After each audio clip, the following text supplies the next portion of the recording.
Hello. So, as you may have guessed by the fact that I have very obviously Belle on my shirt, link for the shirt will be in the description, and here's a better picture of the design.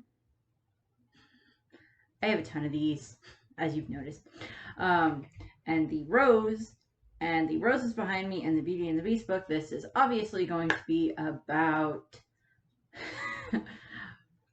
I was trying to kind of go with something like one that was like, no, it's not about Beauty and the Beast. It's about something else. But if you've been following along, then yes, it's about Beauty and the Beast. And the rose is coming out of my hair because that's not comfortable. But yes, pretty rose. Fake. Fake roses. I have the dog. He's off camera. We'll see how long he sticks around. So let me just set this over here. Okay, that works for the rose. So we are going to be talking about Beauty and the Beast today.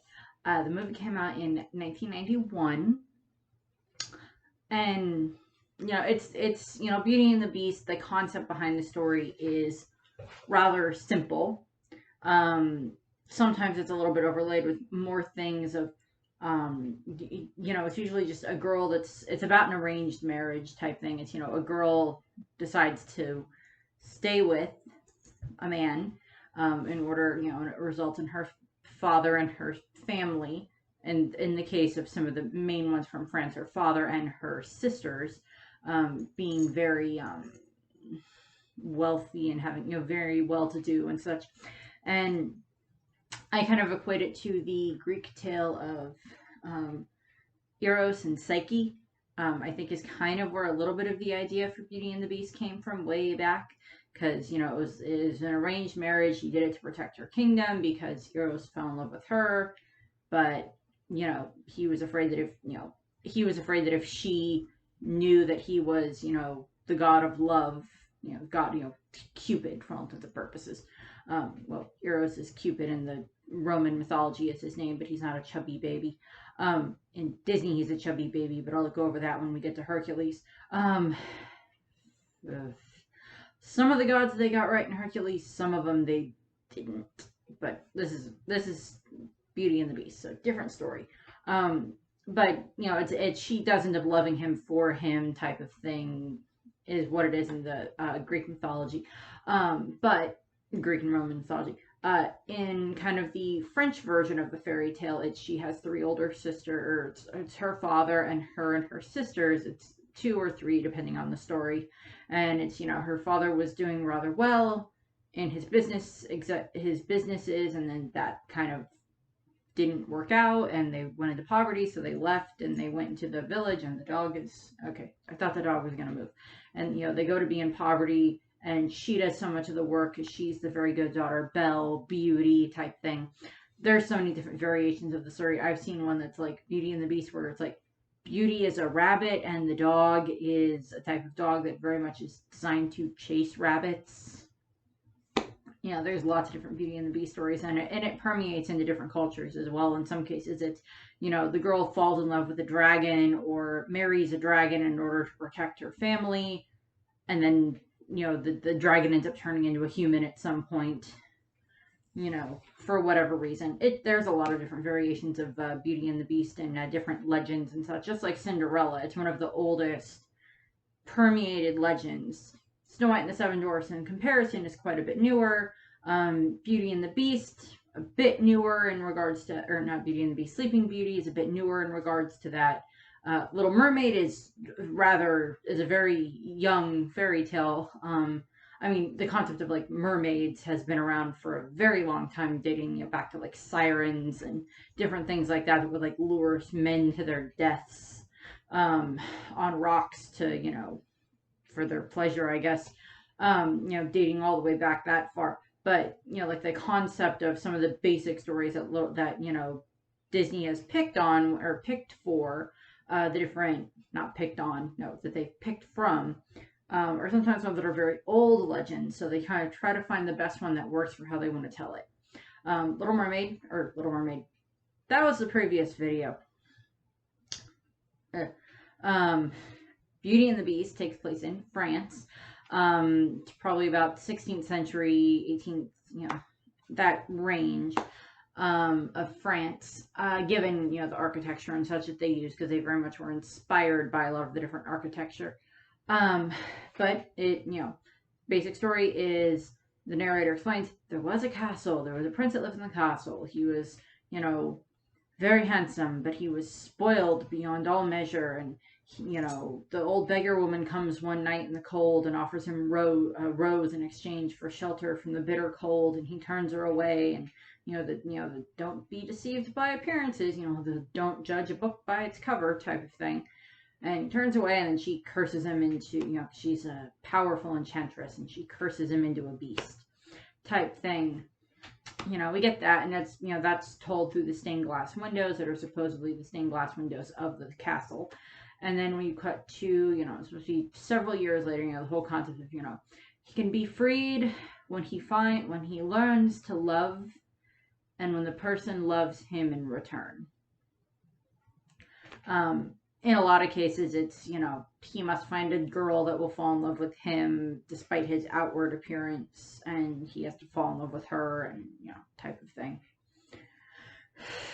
You know, blah, blah, blah, blah, blah. But then we cut to several years later, it's kind of going to be about 10 years later, we cut to this little town, quiet village. You know, we have Belle, and, you know, we have the opening number of the movie as, you know, Belle, where it's, you know, her singing about the little town, and we have everybody in the village singing about how strange this girl is.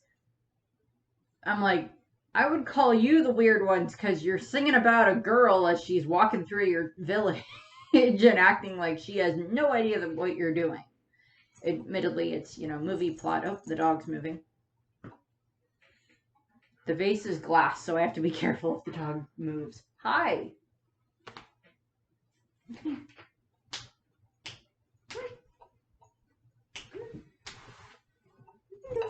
Good boy. See? We have Puppy. Puppy, hi. You want to help me tell the Beauty and the Beast story? Want to help me tell the Beauty and the Beast?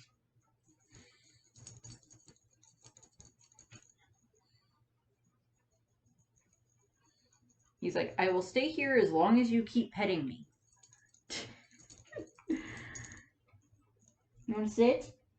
Sit. Sit, sit, sit. Good boy. Well, now I can't put a picture there now that I think about it. Now, if your face is there, I don't want to cover your face. He's like, I will get pets.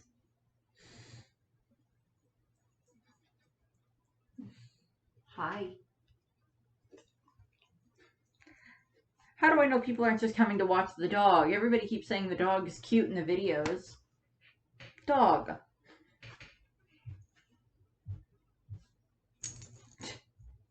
Okay, either you have to go down or you have to lay down. Which one's it going to be?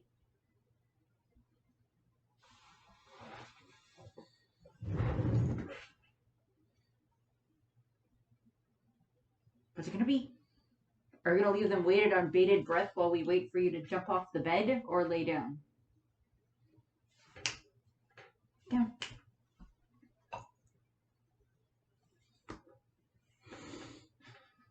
Sorry about the dog. I dread if I do live streams and the dog wants to come at some point. Oh God, the dog.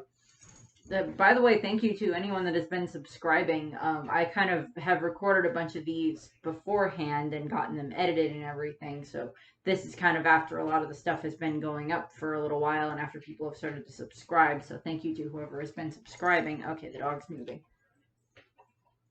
You want to lay down? Stuffed rose.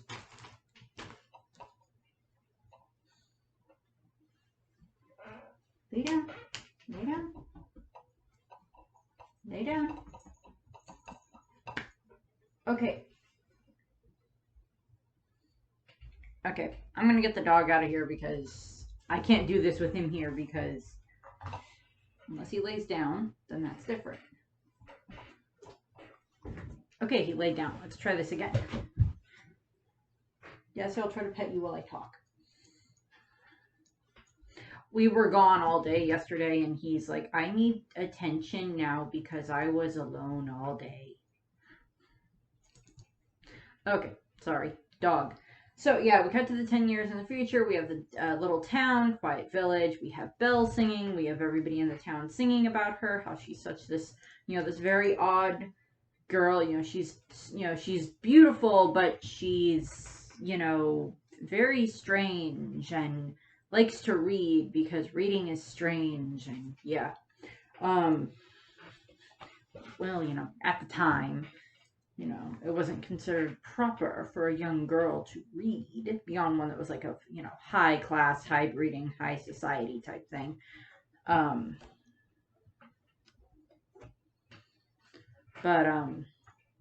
So we have that. There's the baker, there's the bookstore owner, who seems to be about the only one in town that seems to encourage Belle. So props to the bookstore owner.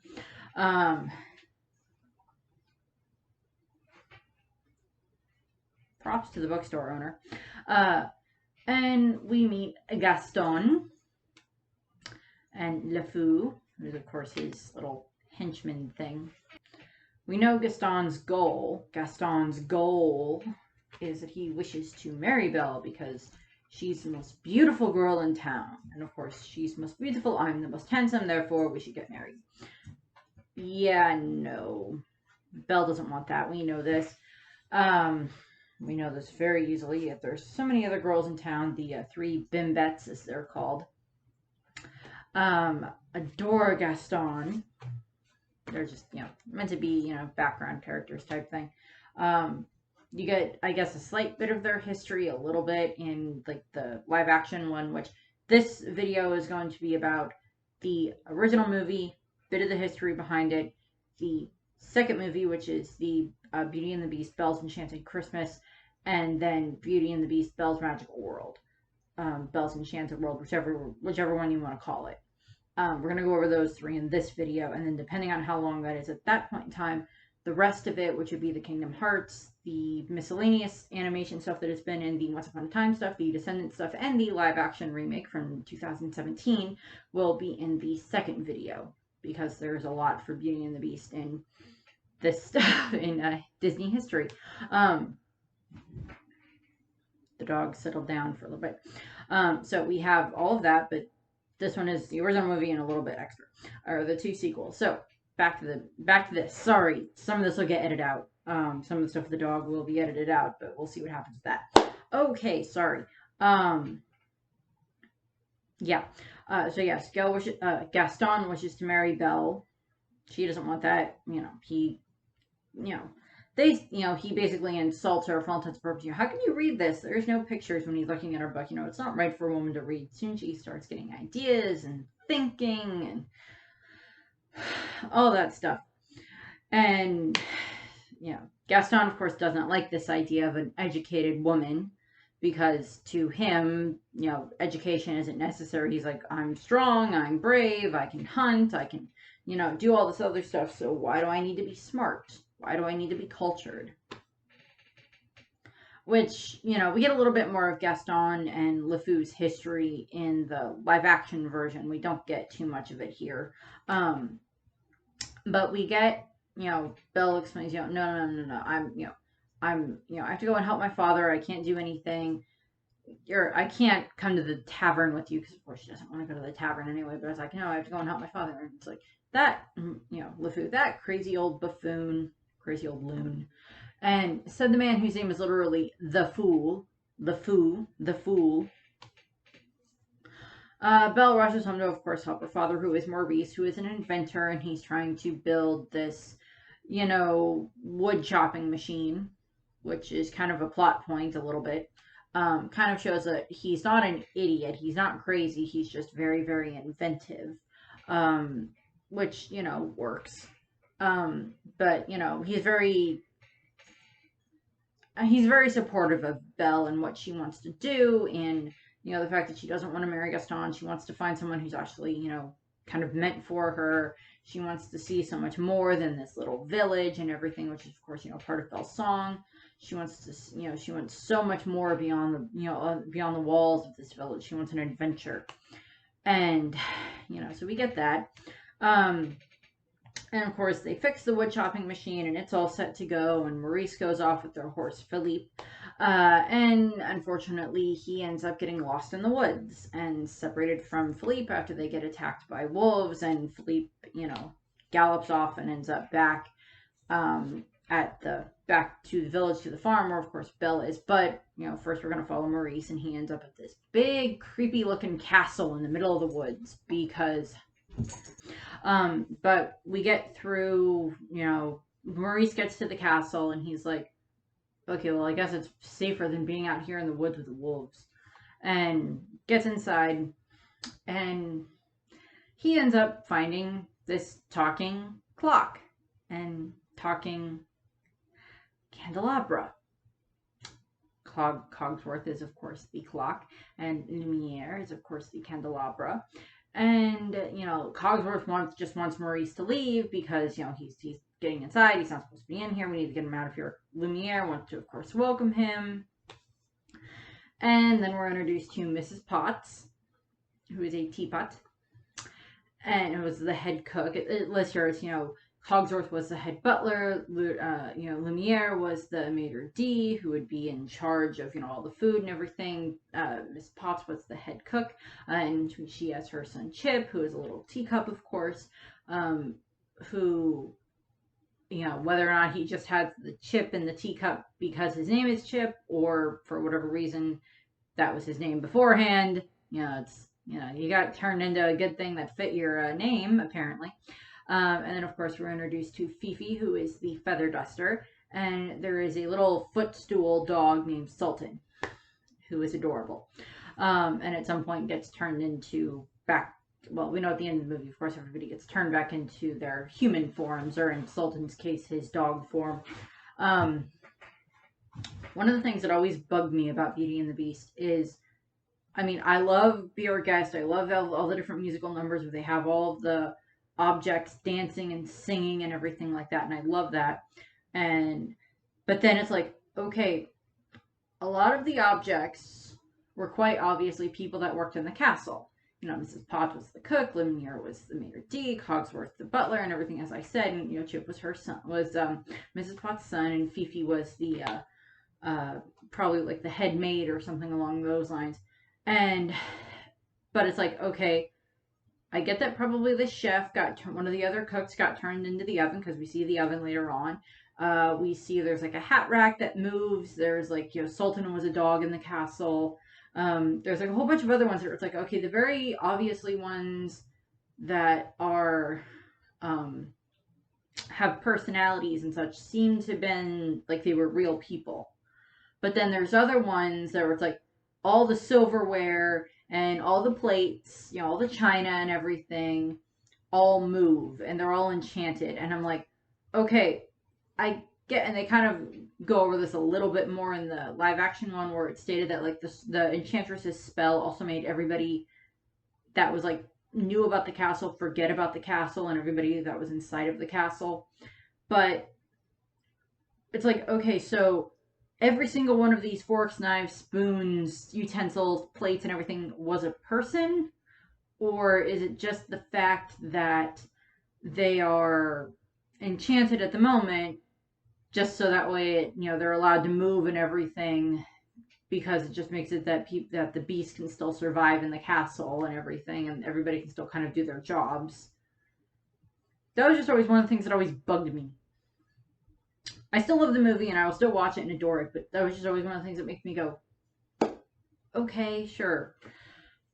Moving on.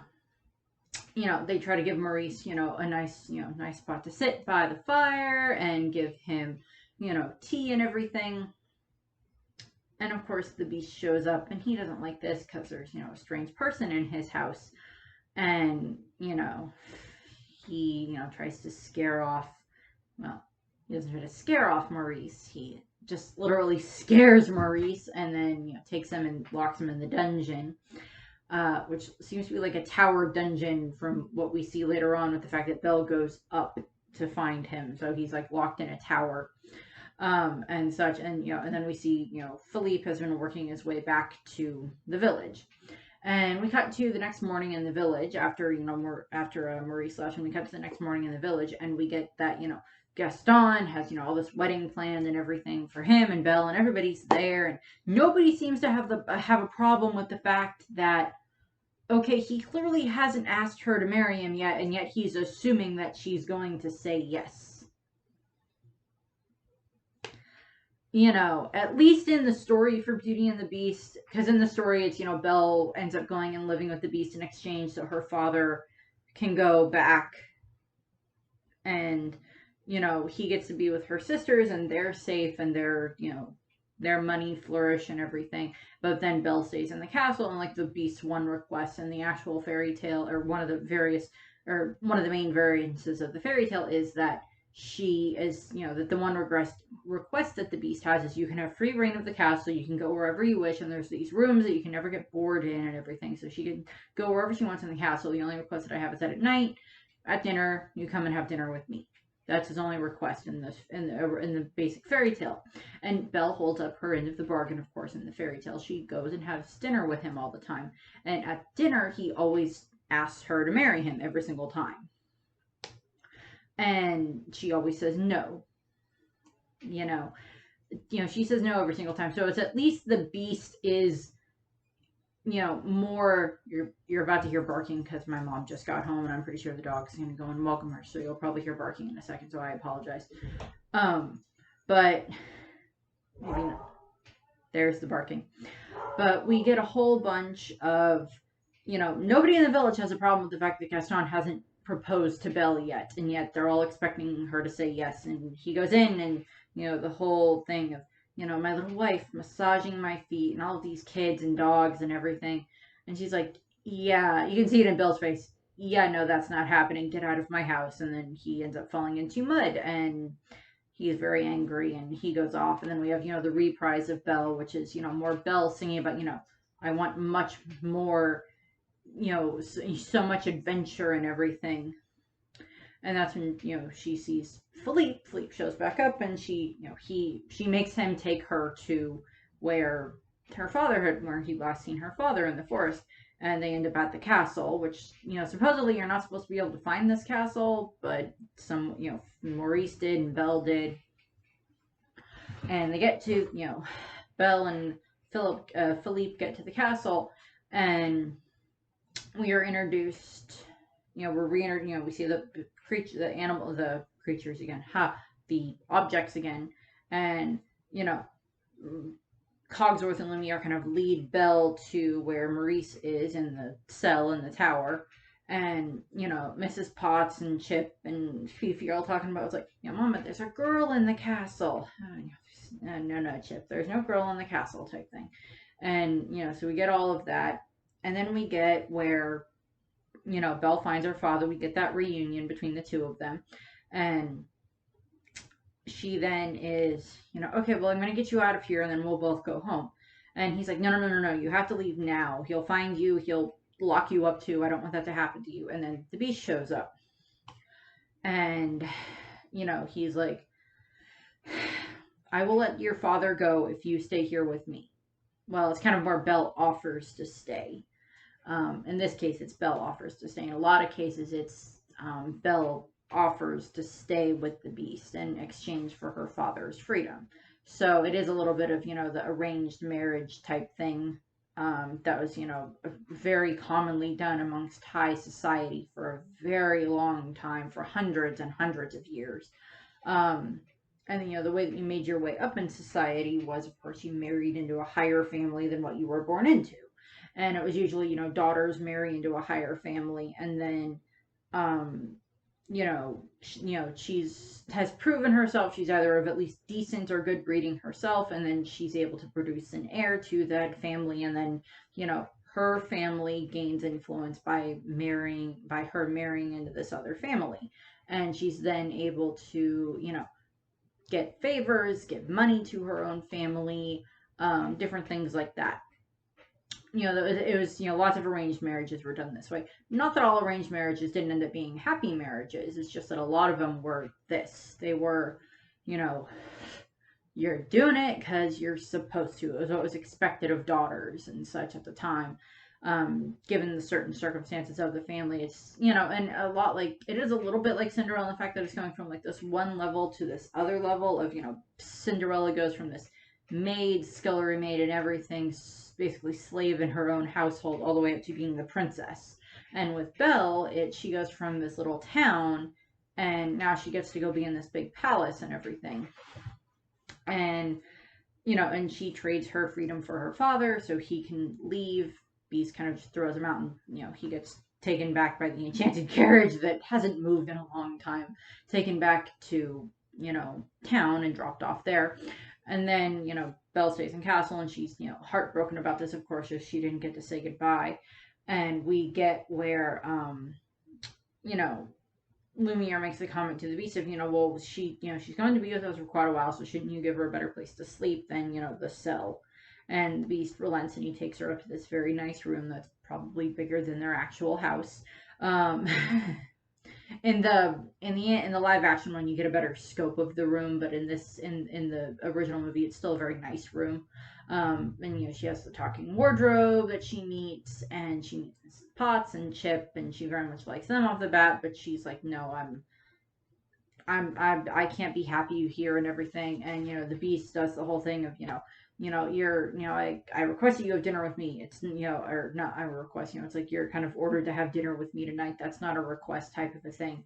And of course, you know, Belle, you know, Mrs. Potts points out that, you know, she's lost her father and her freedom all in one day and such. And, you know, the Beast is a little bit probably thinking of, yeah, and I got trapped in this building and turned into an animal and turned into a beast, and all of you got turned into silverware in the course of probably a couple of minutes.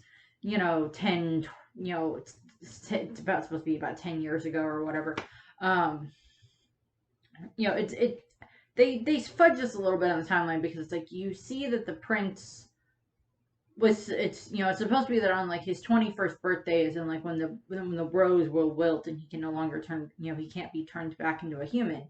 But it's like, okay, but the prince seemed to be already fairly grown up when this happened, and we even get more of this in the live action one, but it's, you know, but it's supposed to be like 10 years later is when Belle shows up. So it's just like, okay, I mean, it could just be that, you know, it's 21st year of being a beast, or 21st year in general, and then, you know, it's like, well, he's under that section, like, because, well, you're under the spell, it doesn't look like anybody ages, because Chip is still a kid, because he was a kid when he got turned into being a teacup, otherwise he would have been born a teacup, and that doesn't work. And then, you know, but then, you know, the Beast doesn't necessarily seem to age, because we see his portrait earlier in the movie before he slashes it, of course, and rips it and everything, and Belle sees the portrait later, and then when he gets turned into a human, we still see him as about the same age. So it's like, you don't seem to age when you're under the curse, because it's time doesn't pass within the walls of the castle type of thing, or within the bounds of the castle. Time doesn't pass because it's still winter, and such. But, you know, Belle's upset, of course, and everything, and she's hiding in her room, and Beast is, you know, very much like, okay, you know, there has to be a very nice dinner and everything, and she has to start, you know, she has to come to dinner, and we have to do this, and blah, blah, blah, blah, and I want her to eat dinner with me. Then we cut back to town, where, of course, we have Gaston wallowing in his own self-pity, because Gaston. And we have LeFou and the three Bembettes and everybody else in the village and the bar trying to cheer him up. And we get the, you know, the song Gaston, which is a fun song full of lots of gags in it. And Disney, you know, animators love to draw gags. And I don't blame them. And then, of course, we have Maurice shows up, and he, you know, blah, blah, blah, blah, Belle's trapped in a castle, and, you know, she's been trapped by a beast, a monster, I need your help to, you know, get him out of here, and blah, blah, blah, you know, go and save her, and they all just think that he's crazy, and they throw him out of the bar, and then Gaston and LeFou come up with, well, Gaston comes up with a plan of, I do love the line, I'm afraid I've been thinking, and LeFou goes, a dangerous pastime, I know. I quote that line to people all the time. It's like, they go, I'm afraid I've been thinking, a dangerous pastime. Sometimes they just look at me like I'm crazy, depending on the person. But we get a lot, you know, we get, Gaston develops the idea of, okay, I'm going to throw Maurice into the insane asylum. And if Belle doesn't come back, or when Belle comes back, because she won't let her father in the insane asylum, of course, then we'll get, I'll make Belle marry me in exchange for not putting her father into the insane asylum. I'm like, Maurice has a very active imagination, and he's very creative. I wouldn't call him crazy, but then again, we're seeing it from Maurice's point of view with the fact that we know that the beast is real. We know that this is true with Belle being stuck in the castle. Everybody in town thinks that Maurice is crazy. So, yeah.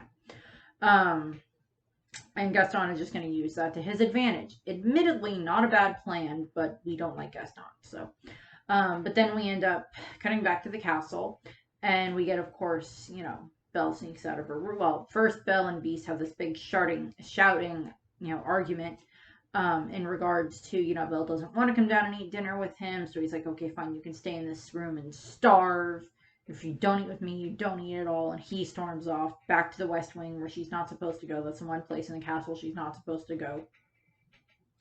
And then, of course, we have, a little while later that night, Belle sneaks out of her room and she sneaks down to the kitchen. And we see, then, of course, we get her more formal introduction to Lumiere, Cogsworth, and, some of the other people that work in the castle. And then, of course, we get the Be Our Guest sequence of, Belle getting to eat. And, you watch the sequence, it's like, did Belle ever actually get the chance to eat? She gets to taste different things as, all the food goes by. But did she actually get to eat? Is kind of what I want to go. It's like, she wanted to eat, so did that actually happen? I don't think so. But, and then she's like, well, I've never been in an enchanted castle before. And, Lumiere and Cogsworth argue, and she's like, nobody told me. I figured it out for myself. The fact that there's, singing cutlery and, well, just you guys in general kind of implies, and the fact that you're serving this beast guy. Beast is ever given an actual name in the actual movie. I think it had been kind of stated that, his human form's name was referred to as Adam, which is probably just a play on the fact it was it's his human form, so we'll just name him after, first man, Adam and Eve type thing. But Adam works fine. I think Adam is a French name anyway. I have a cousin named Adam, but that's different. We're not French. We're Scottish and Irish and German and a bunch of other stuff. Or at least that side of the family is German. There's German on both sides. Never mind. Moving on. But, and then of course Belle gets to go on the tour of the castle. And okay, so I will be going over the voices at the end of this, but we have David Ogden Stiers, who voices Cogsworth, and he was the perfect person to voice him in the animated one. Nothing against Ian McKellen in the live action, but David Ogden Stiers did a perfect job as voicing him in the animated one. I loved him on MASH. I love him in this. He's Ratcliffe in Pocahontas when we get to that. But he does, all this very educated, cultured things. He's talking about the castle and everything, and it's all these different, architecture and everything. And he goes, and I love the joke of, as I always say, if it ain't Baroque, don't fix it.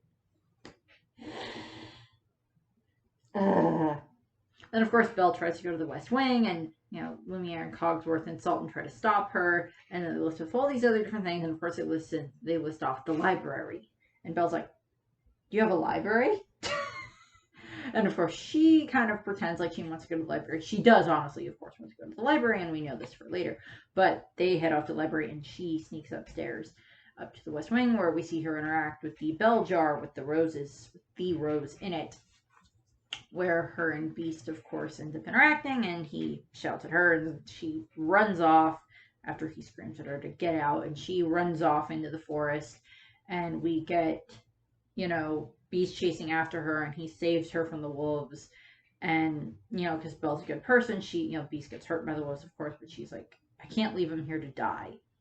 So her and Philippe take him back to the castle where she treats his wounds and everything. And we get them interacting, and it's very much on that, Belle's not going to be the little girl that's like, oh no, what am I going to do? I can't figure out how to fight this giant beast. It's like, no, I'm stubborn too, and I'm not going to let him just, push me around. So we have, you need, you shouldn't have been in the West Wing. You need to learn to control your temper, blah, blah, blah, blah, argument back and forth. And the servants see that she's willing to stand up to Beast, which is good. And then, of course, from there, we get the Something There song, which I love. And this song was actually one of the last songs written for the movie. Because there had been the song Human Again, and I will talk about Human Again in a moment. But there was the song Something There, which was one of the last songs that Howard Ashman, who did the music for this and Little Mermaid and some of the stuff for Aladdin, had written. And he wrote it a little while before he died, unfortunately, because he died about 6 months before Beauty and the Beast was fully finished and released. And so he didn't get to see it finished, but he did write the beautiful songs for it. Beautiful or the fun songs for it. And Something There is just like, it's that spark of romance that is there between Belle and Beast. And they do that, the wonderful bit with, the feeding the birds, and then they get to see them bonding and reading together and everything.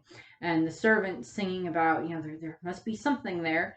And, Beast is watching Belle interact with Philippe and all the birds and everything. And he's like, I want to do something nice for her.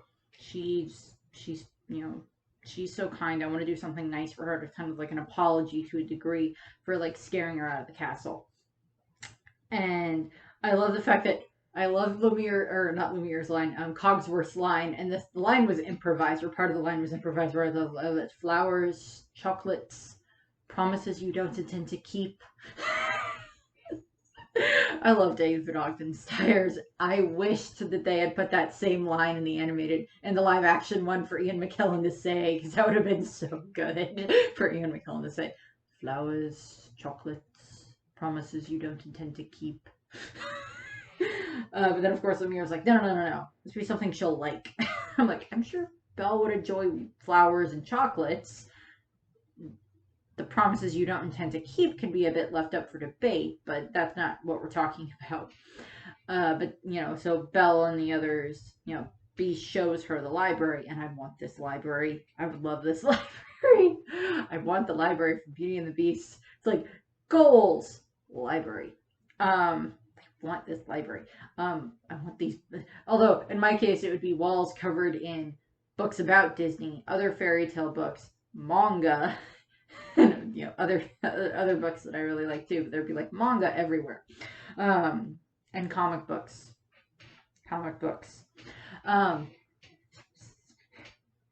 Some Wonder Woman, but like mostly Marvel, but DC too. And like, all different types of fairy tale books. I have like a whole bunch of different like Beauty and the Beast based books and Cinderella based books that I might show at some point, but that'll be after I finish up the Disney series and do the Digimon series, but this first. And we get the whole library bit, and they're very happy, and we get the rest of Something There. And then there's the original version of the movie, which just goes straight into, from Something There into, I think we see, because it's kind of show a little bit of time passes and Something There, but we get, we cut back to the village where, Maurice leaves to go and try to find Belle now. And we get Gaston and LeFou show up at the house, and he leaves LeFou there to keep an eye out for when Belle and Maurice return. And, because they're going to put Maurice, of course, into the insane asylum. And then we got back to the castle. But in the Broadway version, there's the song Human Again. And then when they did the re-release for, I think it was like for the 20th anniversary or the 25th anniversary of the movie, they put in the song Human Again. Which was, of course, originally supposed to be in there, but then it kind of got cut because it showed kind of time passing, because it looks like it turns into spring at some point in the show, but then we cut back and blah, blah, blah, blah. But it's, all the objects in the castle singing about, what they want when they're going to be human again. Cogsworth is, I want to go retire and be on a beach, and Mrs. Potts wants to be able to run around with Chip, and, the wardrobe wants to be able to, wear the dresses that she keeps inside of her and everything. And, Lumiere wants to have, a beautiful girl on each arm, and, all this other stuff.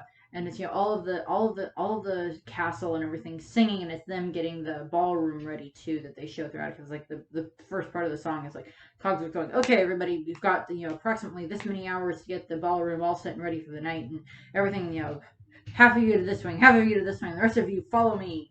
And so it's just funny. And like when they I think what they did is they had some of the rough animation for it done for the original version of it, but then it just didn't get used. It got cut for time or whatever, because I guess it's a little bit of a longer setup for what they had done in it, but they had shortened it when they actually put the full animated version into the movie. So they do that, but it's, all the mopping up the ballroom and cleaning everything up, and there's gags, of course, throughout it, but like they got the rest of the cast to come back and like voice their lines, of course, for it, or they're singing for it. So and then they had Paige O'Hara and Robbie Benson, who of course are Belle and Beast respectively, come back, and there's a little bit in the middle of the song that have Beast and Belle sitting in the library, I think, and they're reading, and Belle's finishing. Well, Belle was reading to the Beast, and she finishes reading Romeo and Juliet, because part of it is that Beast likes it when Belle reads to her, and she finishes reading Romeo and Juliet, and he's like, can you read it again? And she's like, well, how about you try? And he tries, and she's like, did you never learn to read? And he's like, well, I learned a little, but it's been a long time. So she, of course, starts, she basically she's not necessarily teaching Beast how to read the way that like Jane had to teach Tarzan how to read, but she's kind of reminding him and pushing him in the right directions for how to read, because it's, it is something where, in Beast's case, it's been probably about 10 years, because it's stated in BR Guest that it's like 10 years we've been rusting and everything. But we get, Beast hasn't been paying attention to his studies for a while. So, in that time frame, he had other matters at hand, like running around and ripping paintings of himself down. And of course, we get that little interaction, and then from that we go into the whole Beauty and the Beast sequence, where it's the Beast getting ready and everything, and we get the funny bits with all the different hairstyles that the Beast has, and then we get Belle in the gorgeous yellow dress, and I love that dress, and I think she's the only princess so far to have a yellow dress. Well, Snow White has yellow in her dress, so the skirt of her dress is yellow, so she's not the only one with the yellow dress. But Cinderella had little hints of blue in her original outfit, I think, and then it turns into she has her full on ball gown and everything. But Belle's dress is definitely one of my favorites. And of course we have them eating and everything, and then we have them dancing. We get the whole ballroom sequence, which is gorgeous. And they had two plans for this ballroom sequence. They had, the first part was, or the original plan is, of course, what ended up happening. It's the whole ballroom, and it's, the 3D, well, not 3D, but it's where it's, the camera spins around and everything, and the ballroom is designed in the computer, based, of course, on what they drew anyway. And then, Belle and Beast are the 2D interactions, the 2D characters dancing around it. And they had that all planned, but they had a backup plan in case like the computer animation portion of it wasn't good. They were going to have Belle and Beast still dancing, but it was going to be like backlit, or it was going to be on like a black canvas type thing. So it would still be them dancing and everything, but it would be in like pitch black, I think. So it might have been a little bit like the dancing on cloud sequence that happens a little bit at the end of Sleeping Beauty.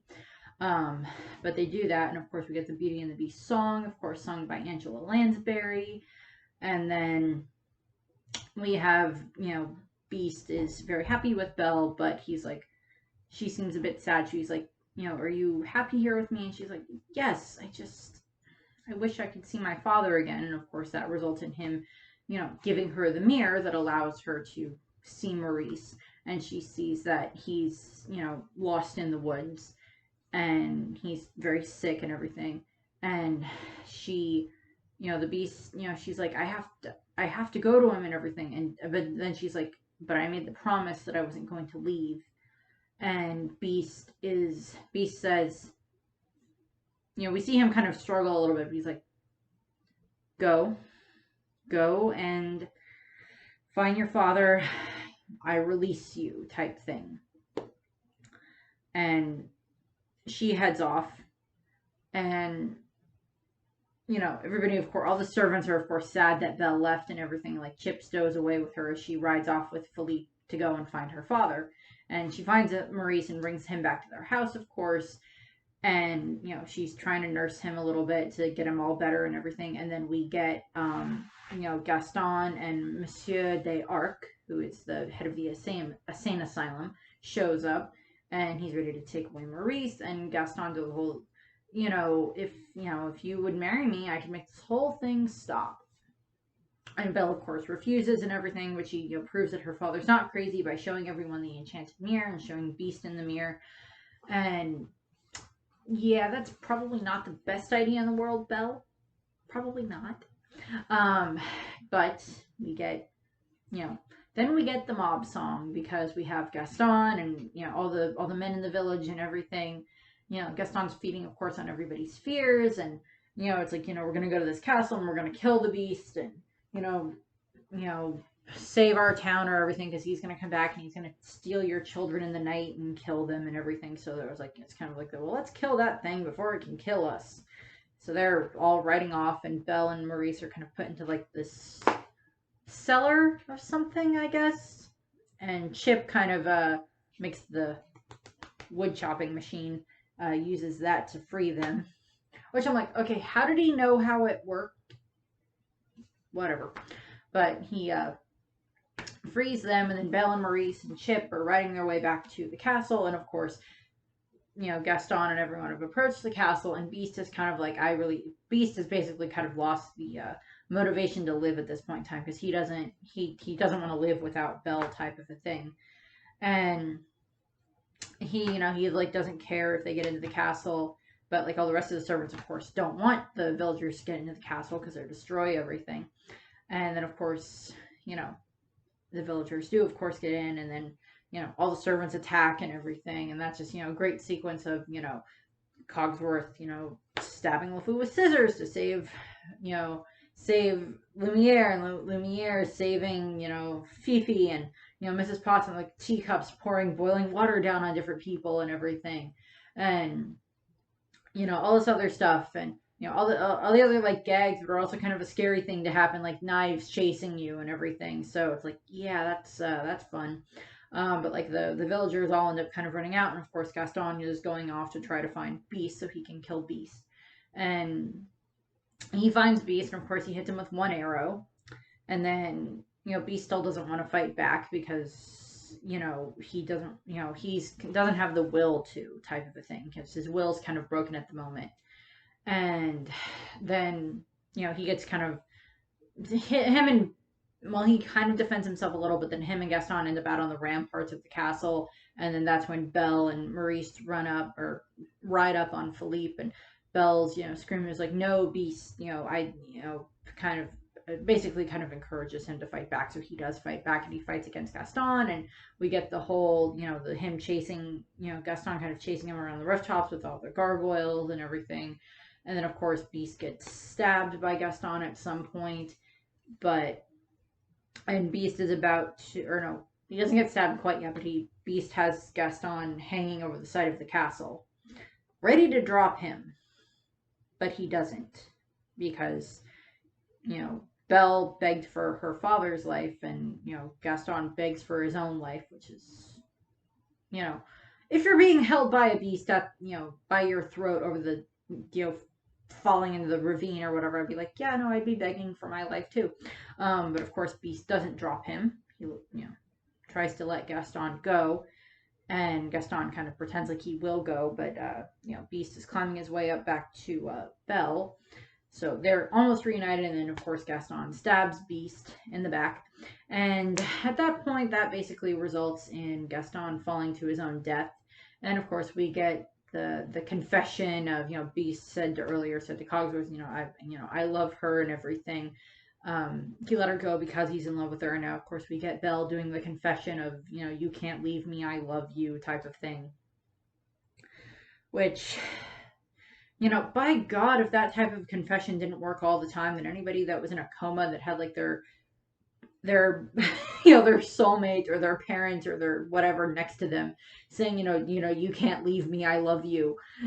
If that was what it took to like wake someone up from a coma, or from like from like dying on the operating table or whatever, it's like, quick, we have to try the I love you play. Get the fiance in here, holding your hand on the operation table. You can't leave me, I love you.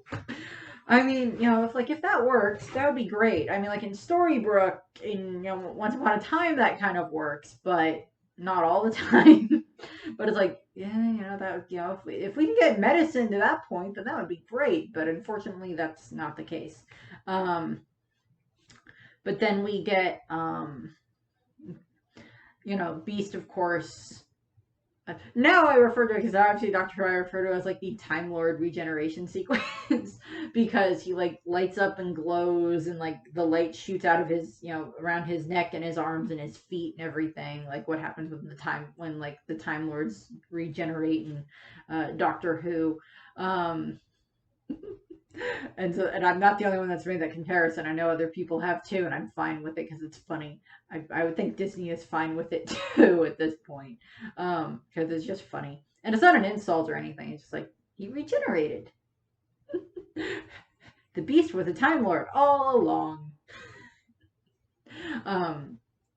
But he regenerates.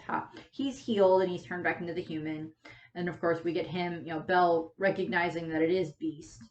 And of course they kiss, and that results in the whole castle getting turned back to the way that it's supposed to be. All the servants getting turned back into their human selves, and everybody's reunited and everybody's happy. And then of course we cut to the end of the movie, which is of course the big party sequence where we have Belle and Beast are happy, and Maurice is perfectly fine with this now, and supposedly everybody in the village now is aware that there's a castle here, type of thing. So. And he's like, okay, Gaston kind of is dead, but reasons, and sure. And, everybody's all happy. And of course we get the reprise, the more pop version of the song with Celine Dion. And unfortunately I cannot remember the name of the gentleman that sings that. I'll pop that up here, but it's Celine Dion, and do not remember his name, do the credit version, of course, over the credits.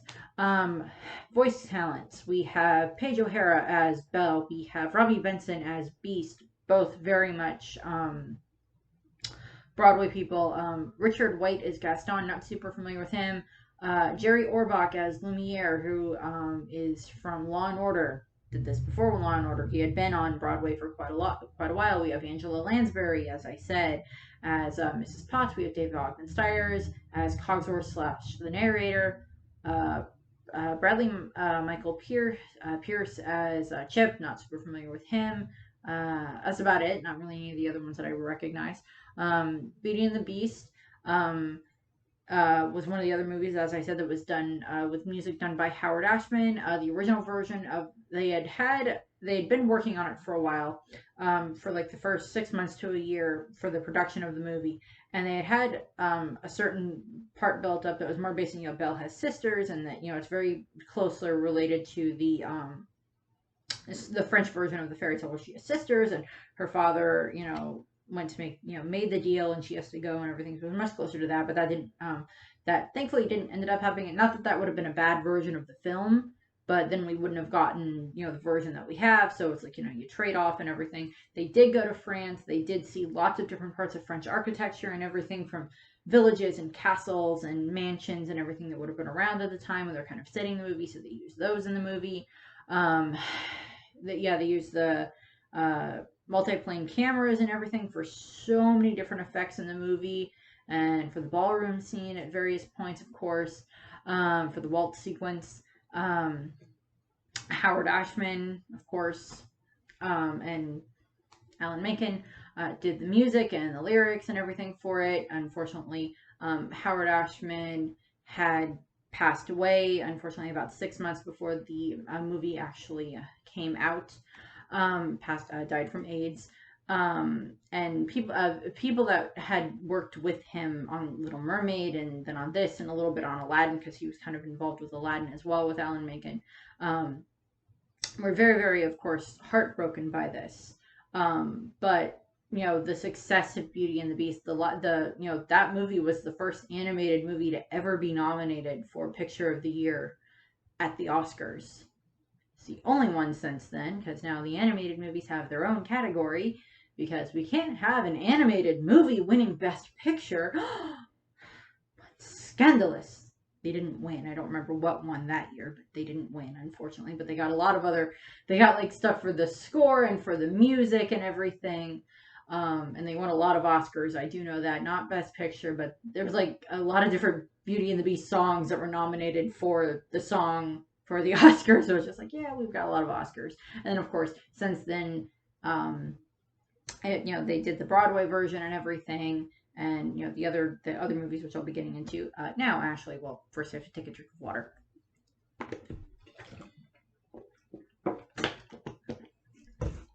Okay, time for sequels. I'm about at the hour mark, so hopefully some of the stuff that a little bit of early will get edited out.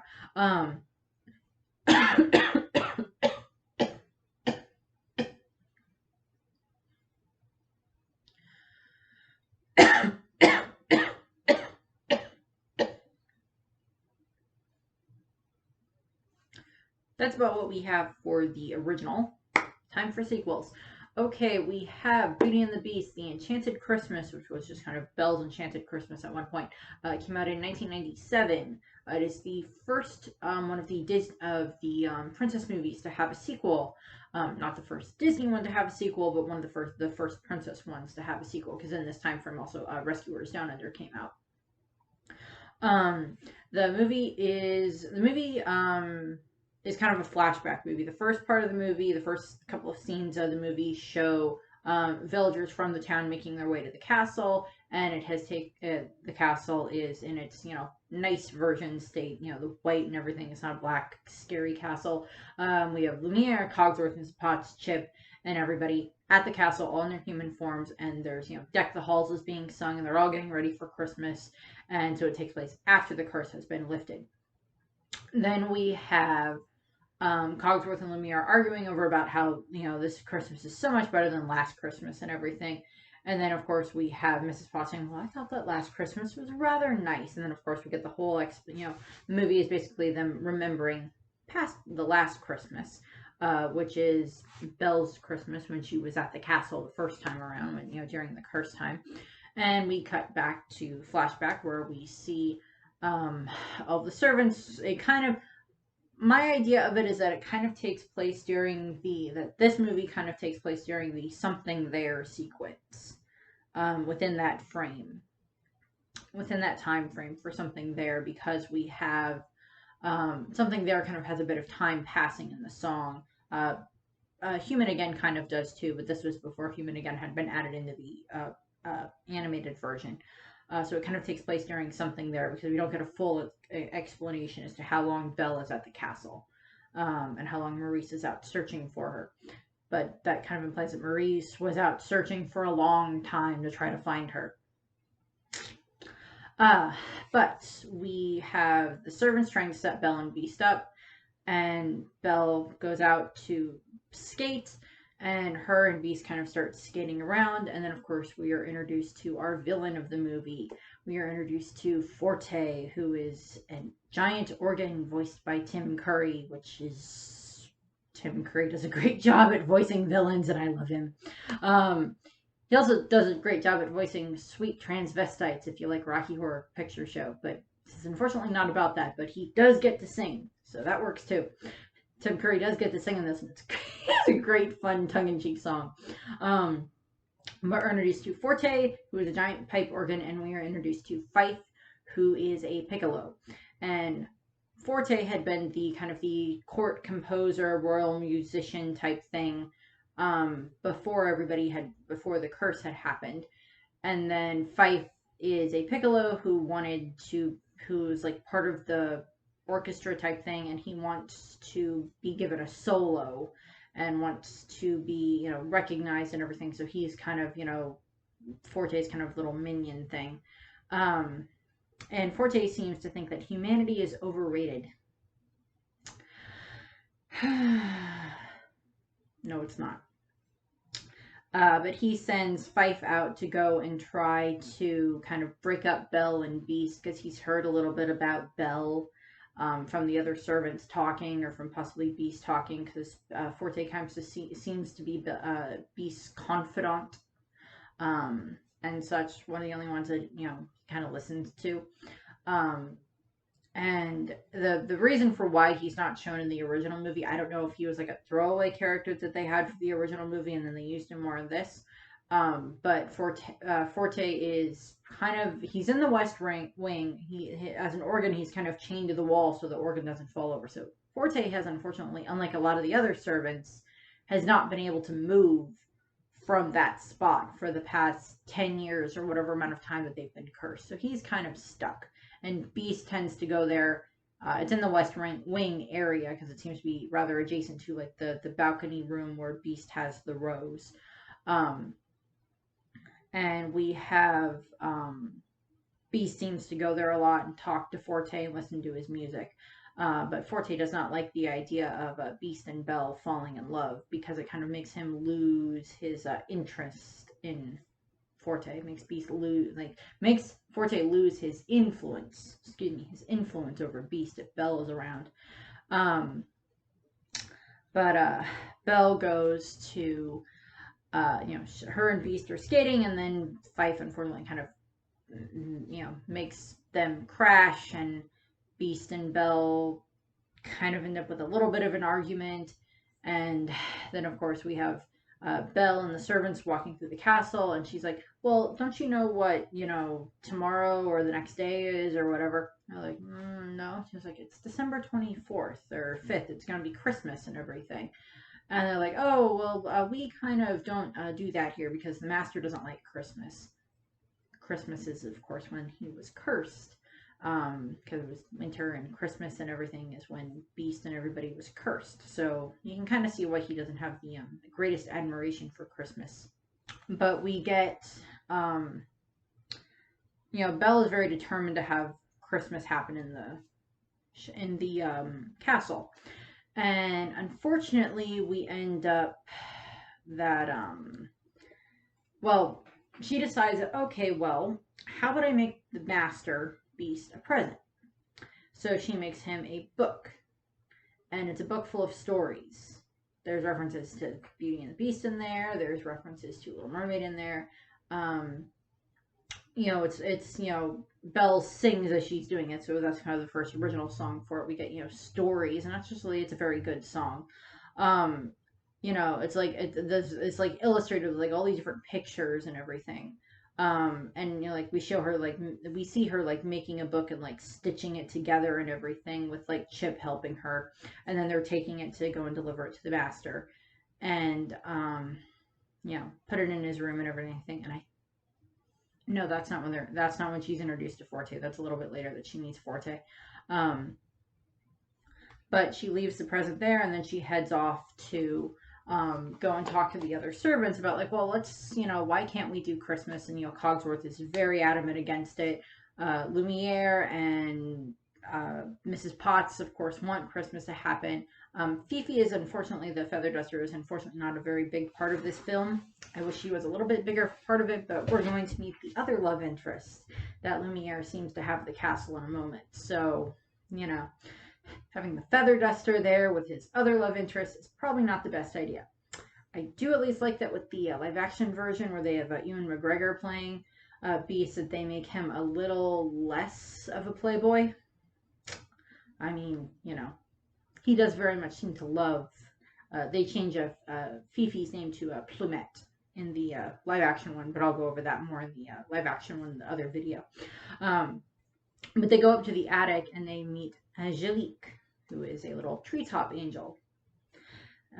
She was once the head decorator for the palace, for the castle, and Christmas was her time to shine and everything. And they used to have the most wonderful Christmases, but her and all the rest of the decorations have been locked away in the attic, in the tower for the past 10 years. And then, of course, we get the song As Long as There's Christmas, which is Belle singing about, as long as there's Christmas, we'll all be just fine. There's always hope and everything. and her and all the decorations and everything make their way down to the dining room, ballroom area where they start to decorate and everything. And it is a fun sequence. We get planning, we get, everybody's kind of getting more and more excited about this. Mrs. Potts and Cogsworth are seen being very happy, and we get all the, like, a bunch of the plates and the china and the decorations kind of stack themselves to make kind of a tree, with Angelique at the top, and that kind of crashes, unfortunately, but they're all planning and everything, get everything ready. And Forte kind of, Fife has been following Belle around and then, like, reporting back to Forte about what's been going on. And Forte, and tells Beast, oh, well, Belle's planning Christmas and everything. And Beast doesn't like this, so he storms off to go and find Belle. This results in Belle has gone down to the boiler room, where we're introduced to our other new character for the movie, which is an axe that talks. Don't remember what the axe's name is, but the axe talks, and it's in charge of chopping all the wood that then gets put into the boilers and everything. So we get to see all of them. Another part of the castle that we just didn't get to see in the original movie. And we have Beast shows up there, and Belle's down there because she's trying to find basically a Yule log that she can use and everything to, everybody, she explains, well, everybody takes the log, and at Christmas everybody touches it and makes a wish, and then it's burned to, like, kind of, send off their Christmases. And Forte has been whispering to Beast, Belle doesn't care about how you feel about Christmas. And slight lyric that I do like in the as long as there's Christmas, there's a song, hope is the greatest gift, is one of the lines, and then one of the other ones is there'll always be a time when the world is filled with peace and love. I would like that to be all the time, not just at one particular point of the year, but hopefully we'll eventually get to that. But Beast finds Belle down in the boiler room, and he, yells at her about, you made a wish last Christmas. Is this what you wanted? And everything, yelling about, her being trapped here, with him. And, so he storms off, and Belle is still very determined to make Christmas happen. She will not give up. And so her and Chip are kind of going out, while everybody's inside getting everything ready. Belle and Chip are out trying to find a tree on the grounds that will work for the Christmas tree for them to use. And they have the talking axe with them, and, the talking axe gets some good lines in it. He's voiced by Jeff Bennett, but it's not. Jeff Bennett has voiced so many other Disney characters or other animated characters and such, so it's not really all that fine. And, Belle had delivered the present to Beast, and he had Forte had kind of tried to convince Beast to smash the rose. But the present had been right next to the rose, so he sees the present, and he wants to open it, but Lumiere's like, well, you can't open it yet, it's not Christmas. And he's like, well, who's it from? It's from Belle. He's like, huh. She gave me a present. Guess I could get her a little something. So he goes off, and he tells Forte that I want you to write a song for Belle. It has to be happy. And Forte does not like this. So he has Fife lure Belle and Chip up to where he is, because they can't find a good tree on the grounds for them to be able to use. So he, tells Belle, as where they're introduced for the first time, and Forte tells Belle that, well, the tree was always the master's favorite part. It's always the most important part. So there is the perfect tree. It's out in the Black Forest, but I'm sure you can find it because you're a smart girl. And such. So, he kind of tricks her into going. And, Belle kind of notices that he's trying to trick her, but she still kind of falls for it. Not that she's not saying that Belle is stupid by any means. No, no, no, no, no. It's just, he kind of baits Chip into it as well to kind of, get the Chip doing the puppy dog eyes at Belle. But Belle and Chip and Philippe head off to go and find the tree. And Lumiere and Cogsworth, or not Lumiere and Cogs, well, Beast has prepared a nice thing where he wants, tea, and him and Belle have tea while they listen to the song that Forte is supposed to write for her. And we get, he has Mrs. Potts go to try to find Belle, and she's still not back, she's still not back, she's still not back, because there's quite a ways that they have to go into the Black Forest to find the tree. And Forte is using this to his advantage, and then of course he finds out that Belle is gone, and Beast finds out that Belle is gone, that she left, and that makes Beast extremely, extremely angry. And then Forte uses that, where we get the point where Tim Curry is singing. He sings a song called "Don't Fall in Love," which has like all these little. Forte can kind of produce when he plays. He can produce different green smokish type stuff and like waterish type stuff. Little illusion type things, and he makes all these little evil cupids that like start going around Beast, and Beast chases them and everything, and he basically convinces Beast, it's like, you don't want to fall in love, it's only that it's she's going to abandon you and everything, and like he told Fife to make sure that Belle and Chip don't come back.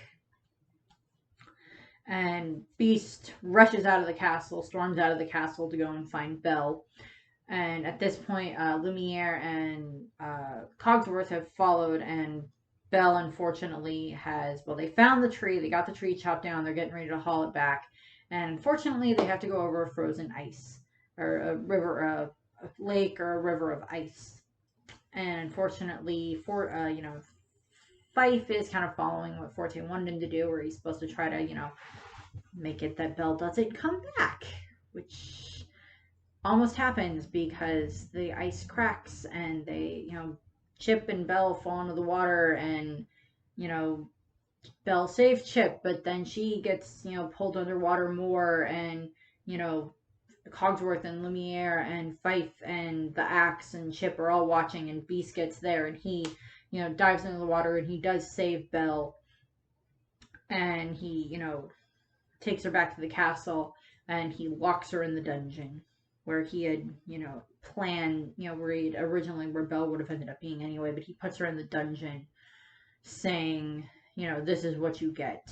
This is where you will stay from now on. And all the servants are, of course, very, very upset by this. And even Fife has lamented at this point in time. He's decided he doesn't want to follow Forte anymore. So, he finally figured that out. And he's with the others, and they all go and visit Belle in the dungeon, and Angelique is there, and we kind of get the reprise of As Long as There's Christmas, and we get Belle and Angelique singing together. And oh yeah, Angelique is voiced by Bernadette Peters, which is another perfect cast on this. Great job there for that. So, so let's bring in Tim Curry and Bernadette Peters. That works. Unfortunately, they don't end up in a scene together, I don't think, but they're not really, but they're still there. Still great casting on those voices, because they can act, they can sing, and they can dance. They don't get to dance in this, but it's still good. And then, of course, we get where Belle and the others are kind of trying to cheer each other up a little bit more. And it's, we have all the objects are like, well, I don't need tinsel, I don't need holly, I don't need custard, I don't need any of that stuff to celebrate Christmas. As long as we have each other, our friends, and everything's, that's all that I need for Christmas. And you have Lumiere and Cogsworth trying to one-up each other in that. And then, of course, we get the song A Cut Above the Rest, which is supposed to be about Lumiere and Cogsworth. It's like they make each other better. And that works. And at this point, we cut back to Beast, who is up talking to Forte, and Forte's kind of trying to drum it in that, Belle was going to abandon you and everything. And Beast opens the present that Belle gave him, and he looks through the book, and that the book gives him hope. And he decides that he is going to go and let her out of the dungeon and apologize. And Forte does not like this. Does not like this at all. So Beast goes off, and Forte just is basically about ready to start destroying the castle. He does the whole concept of, okay, I'm just going to destroy everything because I lost. So everything must go type thing. I'm like, what kind of a court composer were you? Because this is not a good one. But Beast shows up at the dungeon, and he, apologizes to Belle and to everybody else that's there for how he's been acting about Christmas and everything.